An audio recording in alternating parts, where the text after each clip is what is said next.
Hello again. I'm Sable. I'm your host of the Full Out Healing show and podcast. Welcome to episode 4. That's super exciting. Not only is this episode 4, this is, I believe, day 6. I want to say day 7 of 100 Days of Truth, which is really exciting. So for today's episode, the theme, I guess the theme or the idea of this episode is I didn't know that I had appropriate reactions to inappropriate behavior.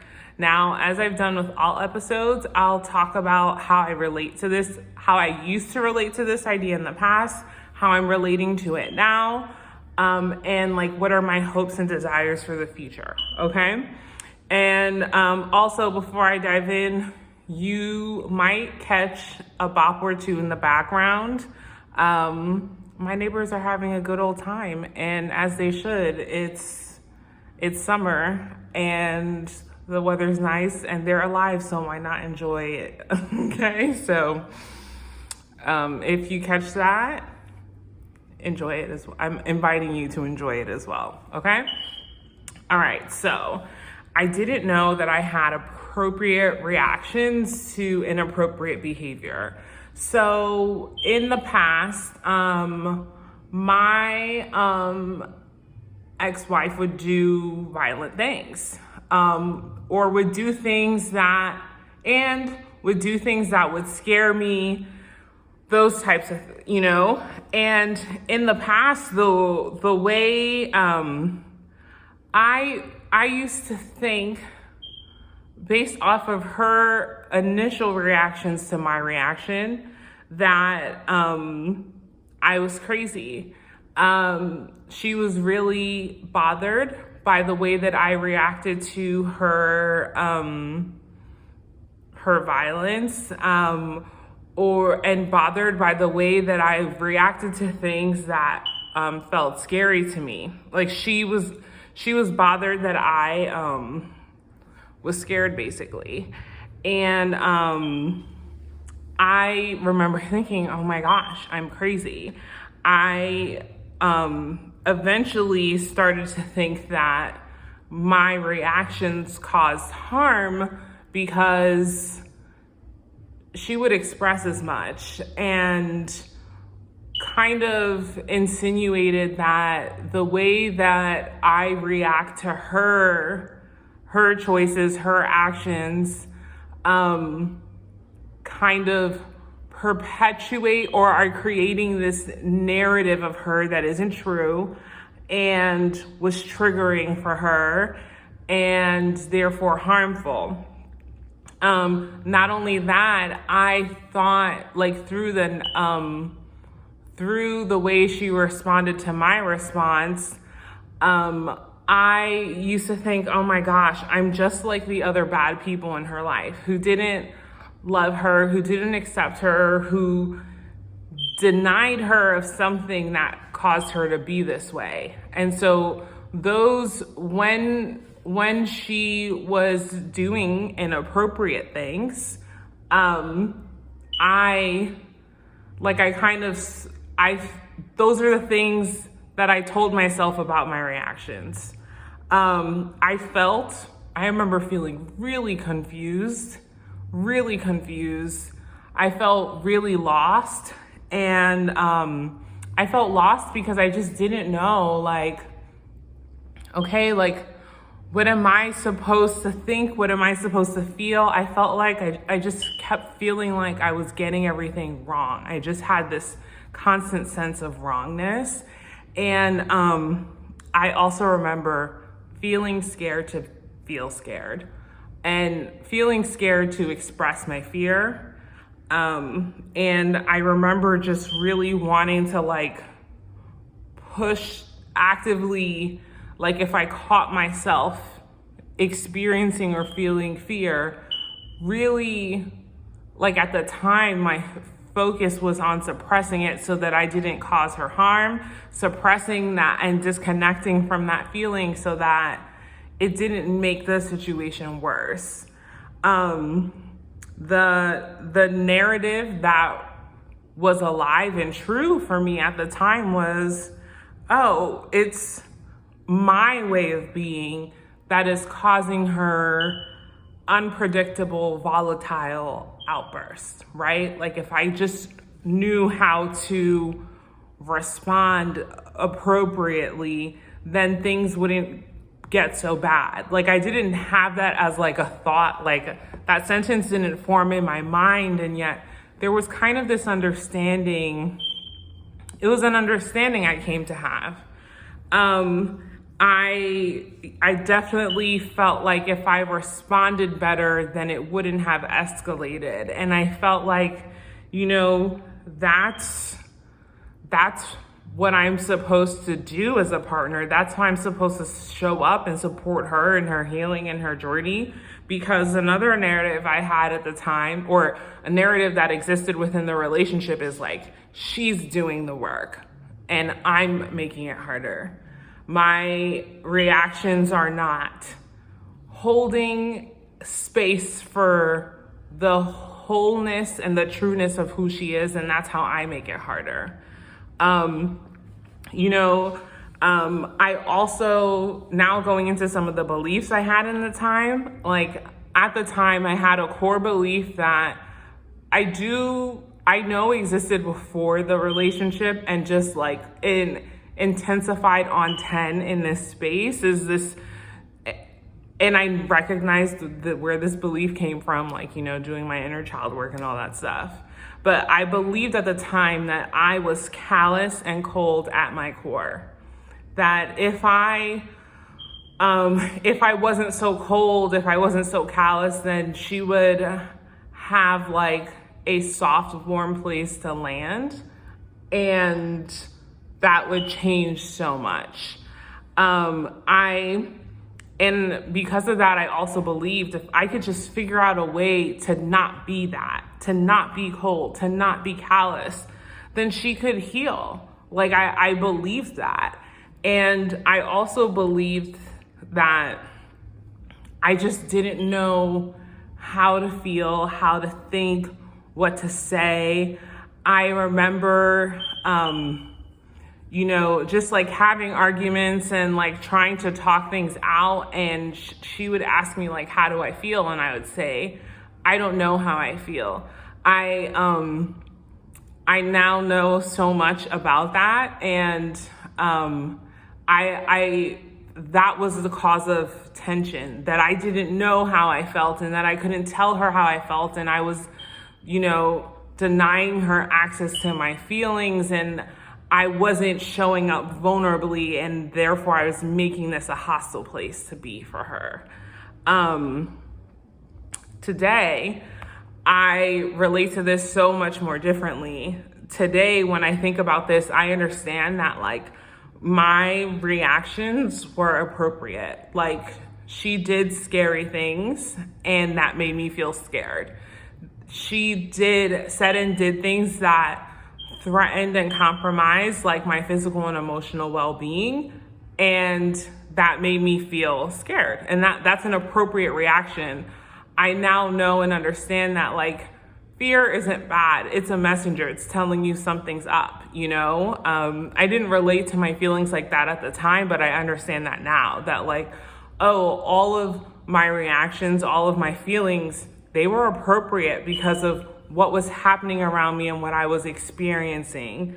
I also, when I think about this idea that I didn't know that I had appropriate reactions to inappropriate behavior, I now know that, like I now understand that it was never my job to shield her from the guilt of harming me. Like, if you feel guilty or shitty or whatever other, I'm not going to pretend to understand her feelings, but whatever feelings you have about this thing you did, that's not my responsibility. And I didn't understand that before, and I understand that now. And I think that's where the whole my reactions weren't good, is because my reactions were appropriate, but my reactions made it challenging for her to reconcile with what she did or what she chose. Or maybe it did or maybe it didn't. I don't know. All I know is that shit was never my responsibility. I also, when I think about how part of like the running thing in that relationship was like, wow, I'm just like the other bad people in her life. And like, that made me feel so low. Like I can't even, it became a thing in the relationship where it's like, that was the perfect hurtful thing to say. And now I recognize, well, now I look back and I think, wow, if I'm like reminding you of other people in your life, then, well, damn, like maybe you harmed them too. And maybe they had appropriate reactions as well. And maybe you couldn't deal with that and projected and did all those things. I don't know. But I think part of the reason why that hurt so deeply is because I so desperately like wanted to be that person, that landing pad for her. Like I wanted to be different. Like it sounds, and I felt a lot of shame for that.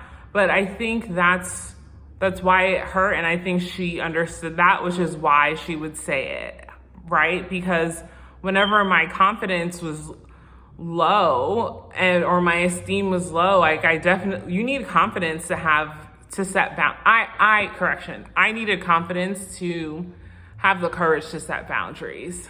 And when I felt knocked down for being like those evil people, I was in a space of honestly atonement. And so that is not a place where, boundaries are born and upheld, Now when I think about this whole theme, how I feel about it, I now know that I was never confused. I know that I was fucking terrified. And I also knew that expressing my feelings of fear was not safe.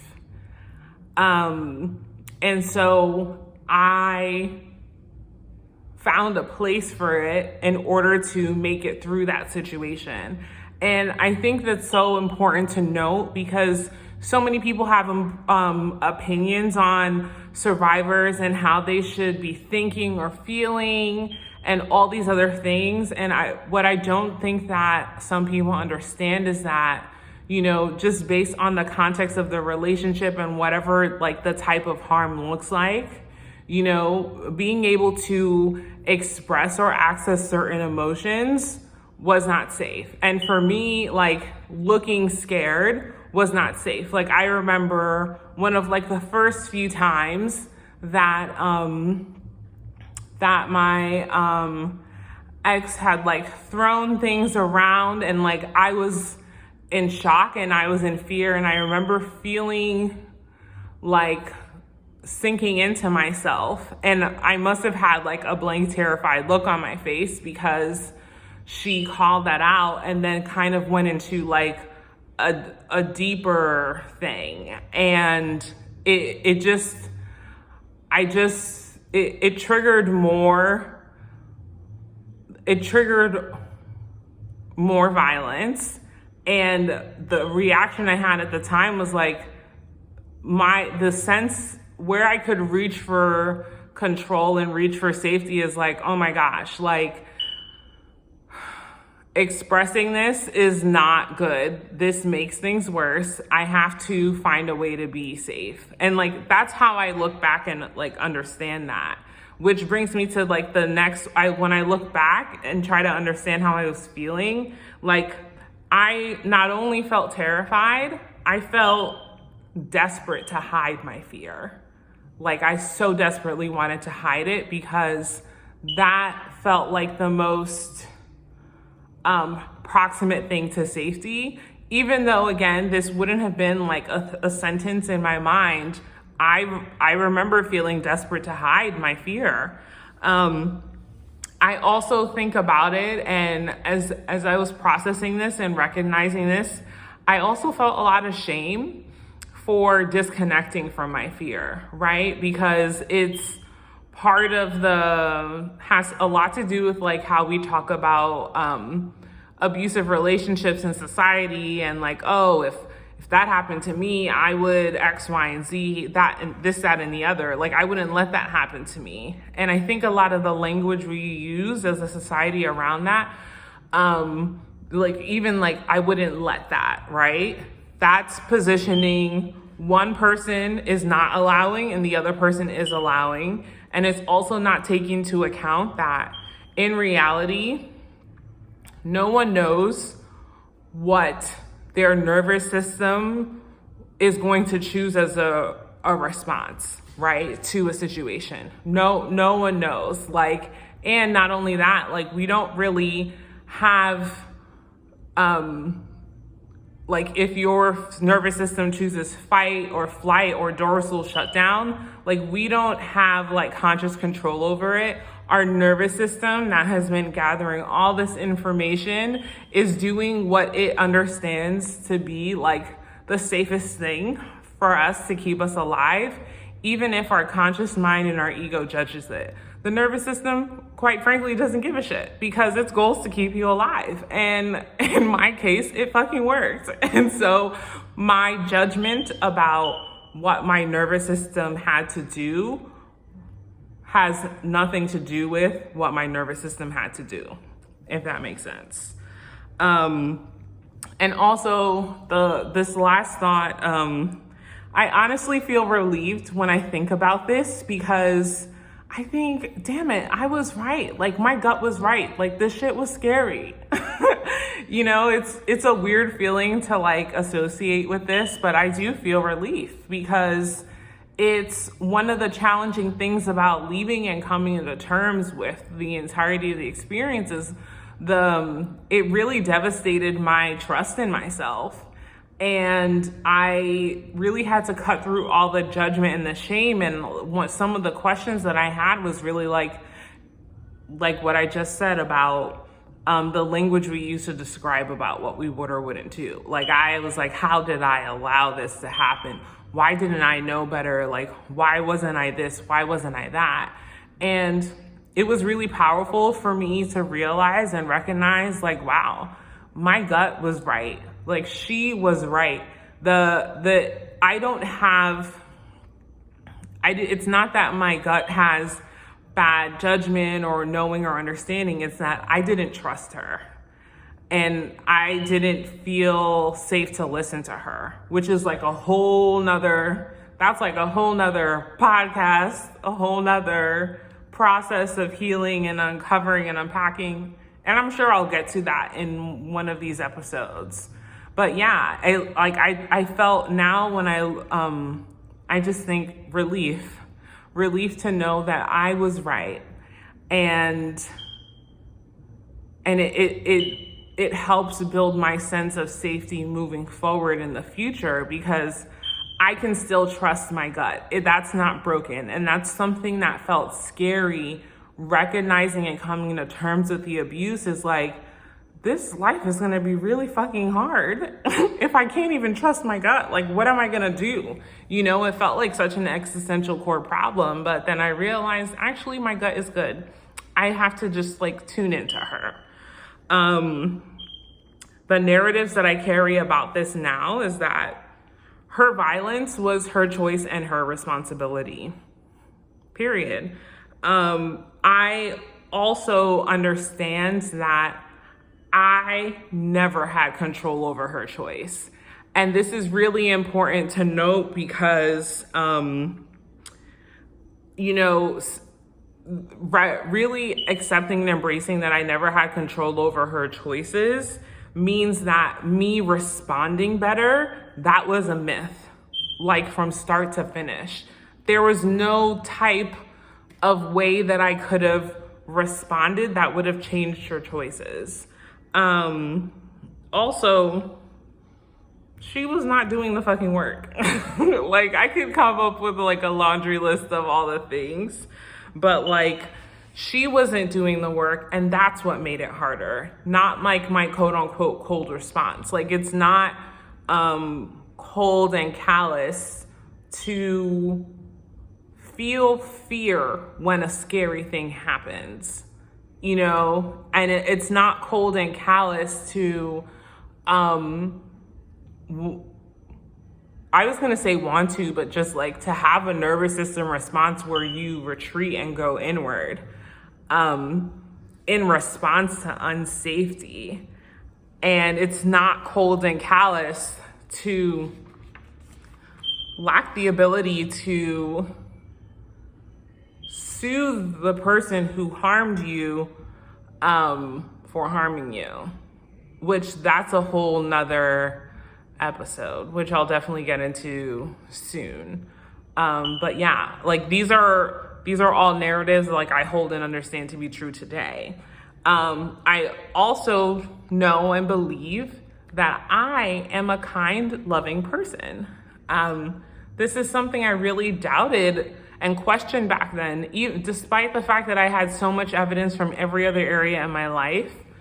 You know, to some degree, I walked in.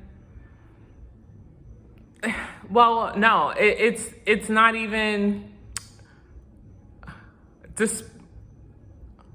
I'm a loving and kind person, and this is something I know and believe and understand about myself without a question of a doubt. I did all those pauses because those were like at least 4 tangents that are like 5 full episodes. So I'm just gonna save it for then.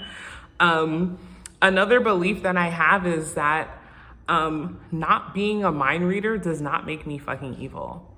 It doesn't make anyone evil. It means that you're not a fucking mind reader, and that if I'm not evil for not knowing what a person thinks, feels, wants, desires, anything, if they do not choose to use their words to say those things out loud. Not knowing what was never said out loud does not make me evil. Also, it is not a barrier to healing, me not knowing. Choosing not to speak it, that's a barrier to healing. But not knowing what you chose not to speak, that's not real. It's just not. I also believe that I actually did know exactly what I felt and thought.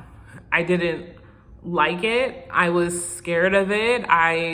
There were a lot of things about it that were challenging and that I did not know or have the tools to come to terms with. But I knew what I felt and I knew what I thought. And I also believe that there was nothing I could say to change her choices. Like, I fully believe that. And this was really important for me to accept, particularly when I was still in a place of mourning her and mourning the relationship, or mourning what I thought it was and who I thought she was, right? In the space of grief, which, yes, survivors need to grieve their partners and their relationships and what they thought it was versus the reality. That all requires and deserves its own grieving process. In that space, there is so much of the what if I fill in the blank, and really accepting that she made choices that I had no control over really supported me in moving through that space. It didn't necessarily make it hurt less. It helped me get a little unstuck a little bit sooner, because it allowed me to recognize what I was mourning. It felt real, but it wasn't real. In some ways, a lot of what I was mourning was an illusion.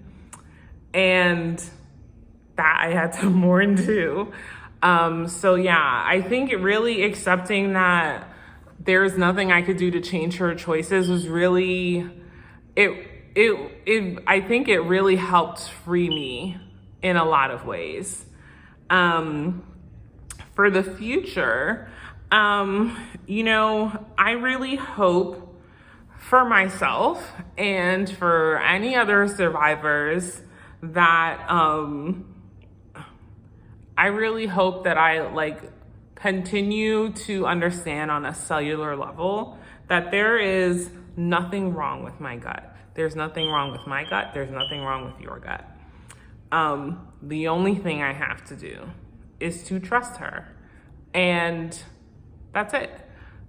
I might, with that trust and really integration of what my gut is telling me, I might need a little morning session. I might need a little space to be like, oh man, I really wanted, there's a little bit of surrender of how I thought, it's surrendering the shoulds. Trusting my gut has come with surrendering the shoulds, because part of the reason why it was, for me, part of the reason why ignoring my gut was possible, because my gut interfered with my plans. Listening to my gut meant that what I wanted and what I thought should be and all the meaning I attached to it wasn't gonna shake out that way.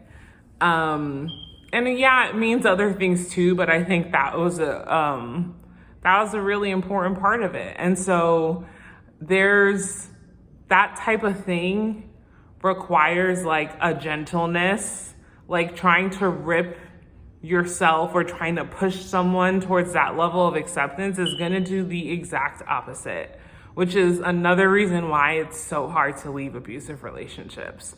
But that's a whole nother podcast tangent as well. I will also, one of my desires for this world, for this society, is to rebrand survivor reactions as appropriate. What if we just agreed that, wow, if someone is reacting in this way, something big is happening to evoke that reaction, instead of oh, they are, they're overreacting, they want attention, they want this, they want that. That's something that pisses me off whenever I see the tired ass mainstream responses to any type of survivor coming forward to share their story. They're like, oh, they're a money grubber, oh, they're this, oh, they're that. I'm like, I promise you, when a survivor speaks, that was their last fucking choice. They literally tried A through motherfucking Z, did the double alphabet, ended up at double Z, and got to a place where this is the only way forward to have peace and freedom. And there are different things that contribute to that situation. Whether it's how the harm doer or abuser is trying to control them or continue to influence them, versus what's required for their own inner work. But I promise you, this is the last thing I wanted, was to talk about my my biggest, deepest shames, that is the last thing. And I just really, I just really hope, survivor reactions get a rebrand, straight up. I also, with that rebrand, I really desire that that would kind of come in with an invitation to change solutions and accountability to focus on inappropriate behaviors and consequences for inappropriate behaviors, right? It's really easy in our society to harm a person and no one give a shit, or to harm a person and not experience an inconvenience for the harm you've created, right? And it's not just about punishing. It's not that. It's like, how, like, at least make it not normal. At least make it not okay. Like, that's what I mean about like some sort of a consequence, you know? And instead of receiving mountains of adoration and support for your reputation being challenged, like, really, society, we're at a place where reputations matter more than bodies. Cool. And I really do think that, you know, if we have that on a society level, like, the parallel will trickle down, you know? Like, it's something as simple as, like, you know, people have their thoughts and feelings about cancel culture, but regardless of how you feel about it, it do make people think twice, okay? And in that think twice, some people make different choices. Now, again, some people are going to choose what they choose, but the fact that, like, what cancel culture is a substitute for a consequence. People are literally considering, wow, do I want to experience this consequence? And if I don't, how might I make a different choice? That's literally what it does. And so, that would be really cool to see in our society, is if we really shift about our accountability to, like, shift our focus to accountability around inappropriate behaviors, and possibly the people who make the inappropriate behaviors possible, which that is also a whole ass podcast in and of itself. But I digress. So thank you for listening. This was episode 4 of a Full Out Healing podcast. I'm so excited that you joined me today. I look forward to sharing with you and seeing you again tomorrow. Bye, y'all.